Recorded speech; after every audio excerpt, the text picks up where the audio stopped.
eu resolvi conversar um pouco mais sobre a questão ambiental, sobre a questão ecológica, partindo, veja bem, tem coisas que são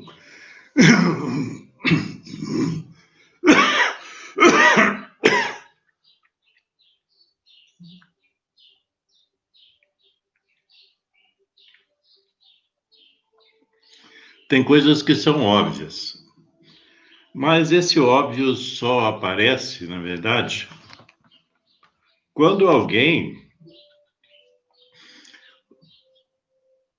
expressa, quando alguém expressa. Então a gente fica muito tempo assim sobre aquela situação de que tudo é misterioso, tudo é difícil de ser entendido, é complexo, etc. Mas, na verdade, a maioria das coisas que nós vivemos não são não é complexa. Então, a gente fica muito limitado devido à nossa própria ignorância. E uma das questões, por exemplo, essa questão ambiental, que eu gosto de falar de vez em quando, e sim, na verdade penso o tempo todo sobre isso também, é, ela se traduz mais ou menos numa frase do Leonardo Boff, que é um ecologista, né? Escritor, ecologista, teólogo, e que ele diz o seguinte, que entre nós e a Terra existe uma relação intrínseca.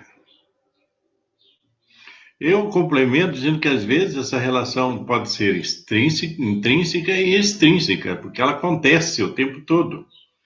Ela não está só no âmago da questão, mas ela está naquilo que se espraia dessa questão ambiental. Então, a gente não compreende. Muitas das coisas que hoje vêm acontecendo, em termos assim naturais, entre aspas, naturais, muitas dessas coisas, elas na verdade, elas são resultado da ação do homem sobre a Terra. E o mesmo Leonardo Boff diz que o homem adoeceu e adoece o planeta, e o planeta adoece o homem. Então, aí está explicada essa correlação entre o homem e a natureza, o homem e o planeta que nós vivemos. Então, é muito interessante a gente pensar sobre isso, porque as nossas ações, todos os dias, elas podem ser a favor da natureza, a favor daquilo que a gente chama de Mãe Terra, ou contra. E a maior parte do tempo, o homem, desde os primórdios praticamente, mas principalmente depois, a partir da Revolução Industrial, o homem só agride a natureza, o tempo todo. Nós somos os maiores predadores do ambiente natural.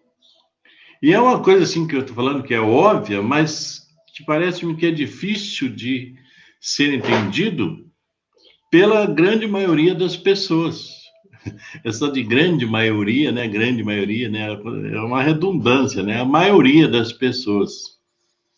Eu outro dia estava tentando justificar por que eu falo às vezes a grande maioria, porque é uma forma talvez seja de fortalecer, né, a afirmação, mas o correto é a maioria.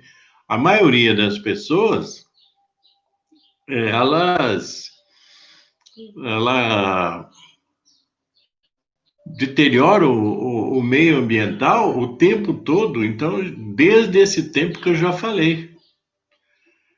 Veja bem, em 1500, quando os portugueses invadiram o Brasil, né? Porque aqui já existiam pessoas, existiam nativos que nem tinham noção da propriedade da terra, Então, os portugueses vieram aqui e invadiram, não só eles, né, como espanhóis e outros, invadiram o Brasil, que na época não era chamado de Brasil.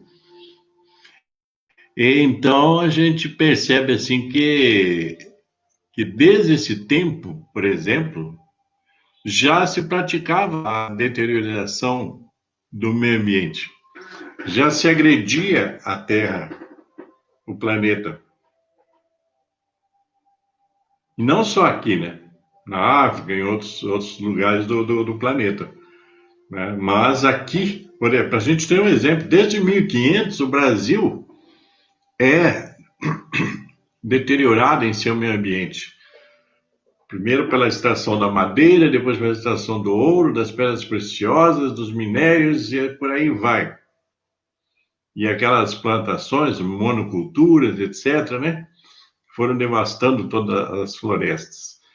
Aí alguém vai dizer, poxa, mas se não tirasse um pouco da floresta, o que faria? O que plantar, né? Como é que seria feito essa coisa da habitação, etc. É lógico que deveria ter sido feito de modo sustentável, né? Se vê, nós estamos em 2020 e até hoje as pessoas não entendem o princípio da sustentabilidade. A sustentabilidade, de repente, vira só um slogan e que, inclusive, é usado por empresas e para ganhar dinheiro, mas não para beneficiar a natureza.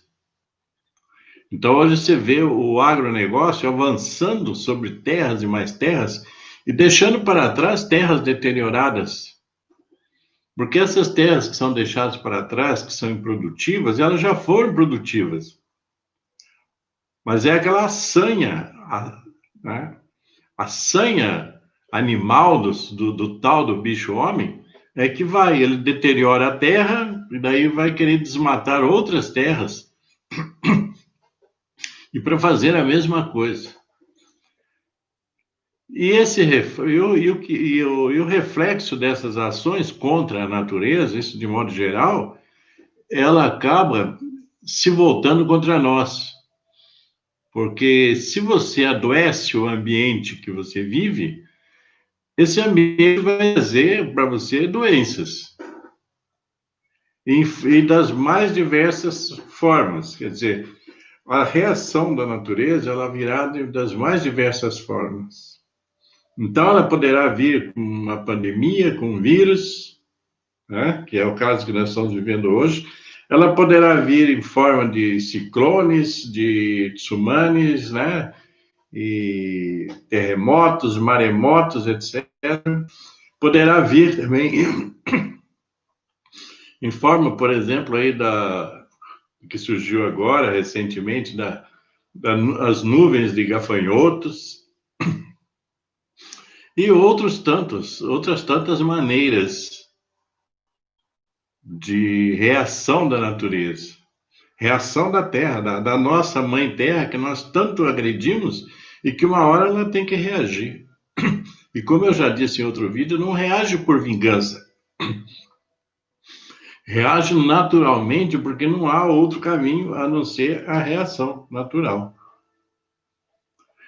Então, nós precisamos ter essa visão de interatividade com a natureza. E quando a gente fala a terra no geral, oceanos, tudo, florestas, mares, rios, nós temos que ter essa noção dessa interatividade, porque uma hora dessas, a coisa vai ficar pior do que já está. Isso é uma questão. Eu não sou, como já disse o Ailton Krenak, né? Eu não sou o profeta do Apocalipse, mas, na verdade, é isso. O grande Apocalipse humano vai acontecer por força do próprio ser humano. Ele vai provocar e está provocando todas essas reações que uma hora elas podem se encadear de modo que será difícil frear, digamos assim, bem simples. Então, nós precisamos compreender isso. Eu, você, e daí você vai dizer, mas eu e você, só nós dois? Como é que nós vamos mudar isso? Mas é assim que funciona. A gente tem que, sabe, entrar naquela do colibri, né? Da metáfora do colibri, da parábola, aonde que, aonde que você tem que fazer a sua parte. Imagine você se todos fizessem a sua parte. Se todos fizessem a sua parte, todos nós estaríamos, né, irmanados em preservar a sua parte, todos nós estaríamos, né, irmanados em preservar o meio ambiente, em ter medidas racionais em relação ao meio ambiente. Nesse momento no Brasil, que inclusive com a anuência do próprio governo que está aí, que é um governo assim extremamente, né, desequilibrado, sem noção, basta você ver, não precisa eu ficar falando disso, você é só acompanhar os noticiários com atenção, viu? Acompanhar para observar, né, a loucura que está, quer dizer, com a permissão do próprio governo central, inclusive ferindo, tomar uma água aqui,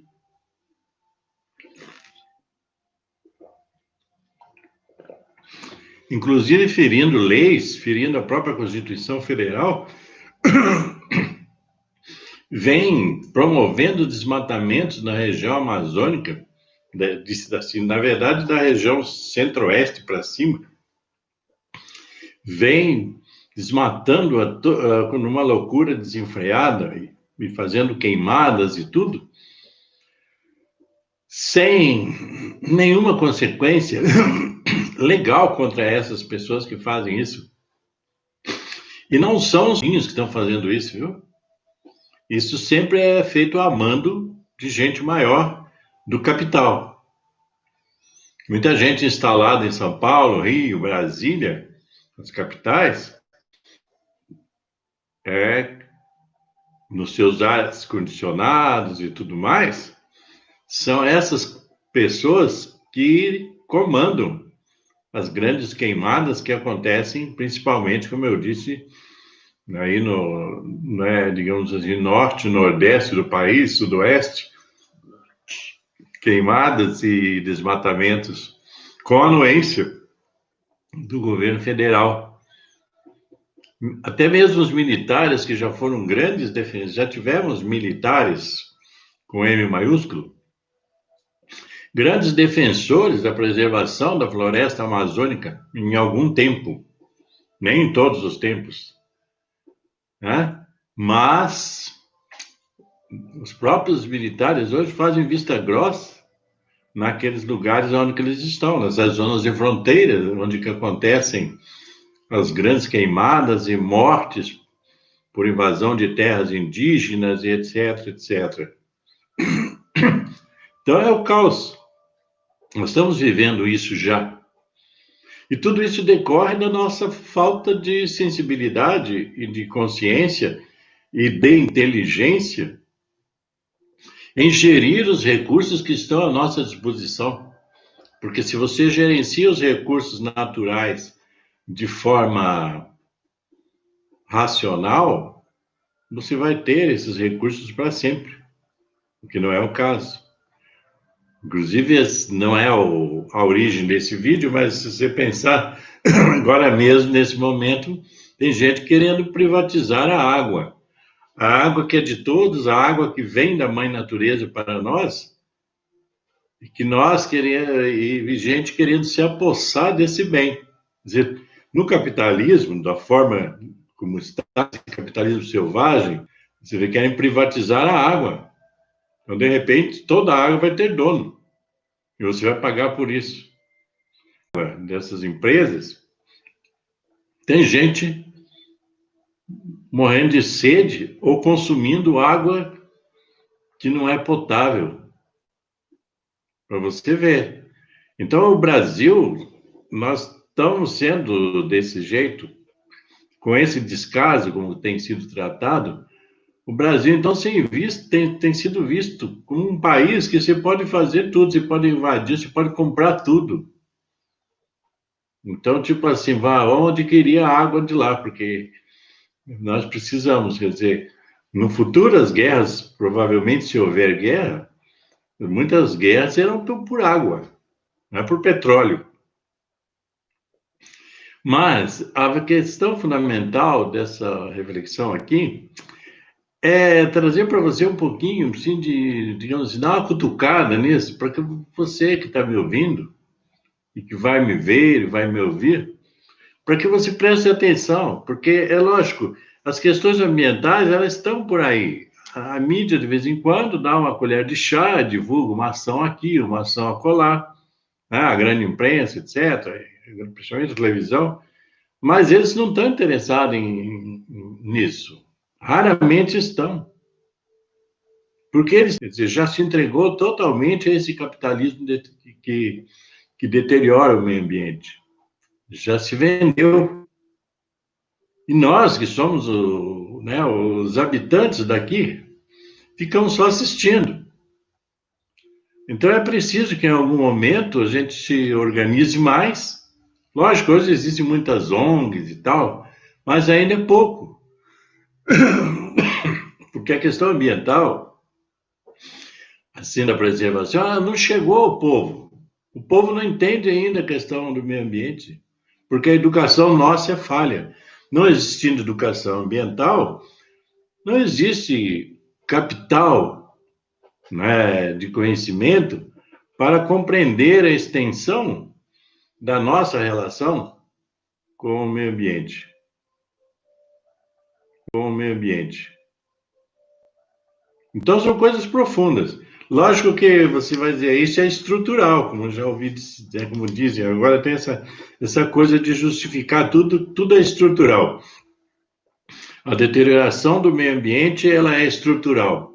Por quê? Porque ela vem das estruturas socioeconômicas que foram implantadas há centenas de séculos, há centenas de anos, né? Quase já mais de 1000 anos. Essa predação, ela está na nossa estrutura, né? Nossa estrutura socioeconômica, nossa estrutura até humana, porque nós somos predadores. O DNA humano ainda é um DNA com uma parcela grande primitiva, selvagem. Por isso que vivemos fazendo guerra, vivemos matando os outros, vivemos destruindo coisas, etc. Isso está no nosso DNA. Essa questão do estrutural não é só essa estrutura, é a estrutura até psicofísica, biológica do ser humano. Se você nunca pensou nisso, pode pensar. Se você nunca pensou nisso, pode pensar. Porque nem tudo as pessoas falam. Às vezes eu vejo, assim, filósofos, né? Porque hoje está cheio de filósofos por aí. Filósofos e sociólogos, etc. Alguns, sim, claro, explicam melhor as coisas, outros nem tanto. Por exemplo, que eu acho super interessante, que chama-se Pierre Bourdieu, é um francês, né? Já falecido, que fala do capital social, do capital cultural, do capital político, do capital educacional, fala desses acúmulos, na verdade, que são acúmulos de conhecimento, experiência, de vivência, mas nós não damos bola para isso. Então, nós não estamos nem aí. Nós acumulamos sempre o que é pior. Interessante. Capitalizar, acumular sempre o que é pior, não é melhor. Se você vê toda essa carnificina que existe no mundo hoje, isso faz parte de um capital bélico, cultural bélico, adquirido. Principalmente, né, com as guerras e tal, e principalmente é interessante, porque depois da Segunda Guerra Mundial, que a ideia era de que aí ia se fazer a paz, o belicismo, ele cresceu muito mais do que em Estados Unidos, China e Europa, e o mundo árabe também correndo atrás, né? Todo mundo quer se armar, todo mundo quer ter material bélico para destruir o outro. Isso é do nosso DNA primitivo. Essa é uma questão que outra hora a gente pode fazer um vídeo sobre isso, falar um pouco, porque eu falo para você, eu não sei tudo. Então eu falo algumas coisas que eu sei, mas daquilo que eu sei eu acredito.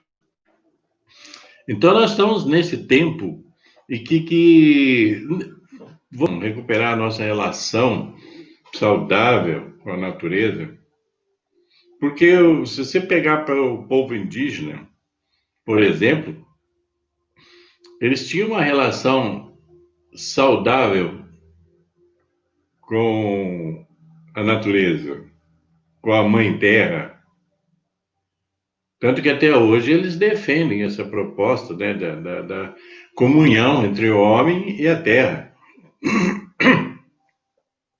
Mas nós não, nós oriundos dessas colonizações todas, que às vezes nos consideramos, né, o homem branco, nós possuímos esse DNA nosso, bem, como eu disse, precário. No nosso DNA, na nossa gênese ainda está. Mas no tempo dos indígenas eles também guerreavam e tal. Guerreavam, claro, não vamos excluí-los. Mas era muito menos as coisas do que hoje. Hoje você faz guerra para conquistar o bem do outro, né? Para ir além, para ter só para si, para dominar todo mundo. Essa guerra de dominação, né? Que as pessoas não prestaram atenção, porque isso é falta de atenção. Se você não presta atenção, as coisas vão acontecendo e vão parecendo que são coisas naturais. E aí você aceita isso como natural. Não tem gente que aceita como natural o racismo, né, as fobias tantas, que hoje tem tanta, né, tem homofobia, tem tanta fobia, né? E assim, na verdade, essas discriminações, os preconceitos, daí passa a ser natural, as pessoas vão aceitando, vão deixando para lá. Quanto mais se vai deixando para lá, mais vai ficando pior. E o que é fundamental para nessa conversa que nós estamos tendo é que precisamos então restabelecer a nossa relação com a natureza, com essa mãe natureza que nós chamamos, né? Precisamos restabelecer isso. Passo a passo precisamos fazer isso. Vamos conseguir fazer tudo de uma vez só? Vamos conseguir né, redefinir o tudo de uma vez só? Vamos conseguir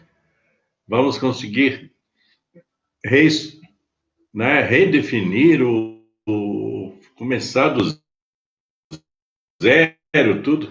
Não, o que já foi feito, já foi feito. A questão é se vamos continuar fazendo daqui para frente.